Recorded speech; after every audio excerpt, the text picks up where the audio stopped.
The special counsel did not find that the Trump campaign, or anyone associated with it, conspired or coordinated with the Russian government in these efforts, despite multiple offers from Russian-affiliated individuals to assist the Trump campaign. Read the 4-page letter by Attorney General William Barr summarizing principal conclusions of Mueller's investigation. The letter was sent to leaders of the House and Senate Judiciary Committees Sunday afternoon, 2 days after Mueller delivered the confidential report to Barr. President Trump and his supporters greeted the report's conclusions as a complete victory. "It was complete and total exoneration," said Trump. "It's a shame that our country had to go through this. To be honest, it's a shame that your president had to go through this. No collusion, no obstruction, complete and total exoneration. Keep America great," he posted on Twitter. In fact, Barr's letter went on to say, the special counsel states that while this report does not conclude that the president committed a crime, it also does not exonerate him. The White House, however, is touting the report as an exoneration. "The findings of the Department of Justice are a total and complete exoneration of the President of the United States," tweeted White House Press Secretary Sarah Huckabee Sanders after Barr's letter was released to the public.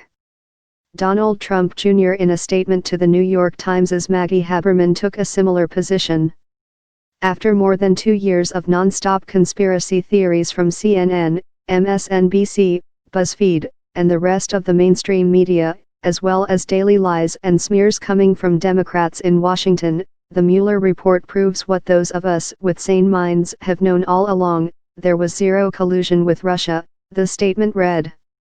In light of the very concerning discrepancies and final decision-making at the Justice Department following the special counsel report, where Mueller did not exonerate the president, we will be calling Attorney General Barr in to testify before at House Judiciary in the near future, tweeted House Judiciary Committee Chairman Jerry Nadler, who Sunday morning said he would fight to have the full report released to Congress and the public. The report had 2 parts, according to Barr's letter, one investigating Russian interference and the other evaluating potential obstruction of justice by Trump. While the probe found there was no collusion between the Trump camp and Russia, no conclusion was drawn on possible obstruction, leaving it up to the Barr to decide whether to move forward with charges. Barr, in his letter, wrote that Deputy Attorney General Rod Rosenstein and I have concluded that the evidence developed during the special counsel's investigation is not sufficient to establish that the president committed an obstruction of justice offense. With the investigation completion, Democrats and presidential candidates are calling for the full report to be released to the public, a process that could take months of fighting in Congress, or a potential challenge in the Supreme Court.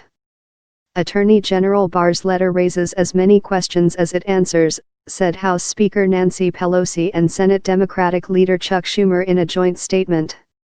The fact that special counsel Mueller's report does not exonerate the president on a charge as serious as obstruction of justice demonstrates how urgent it is that the full report and underlying documentation be made public without any further delay.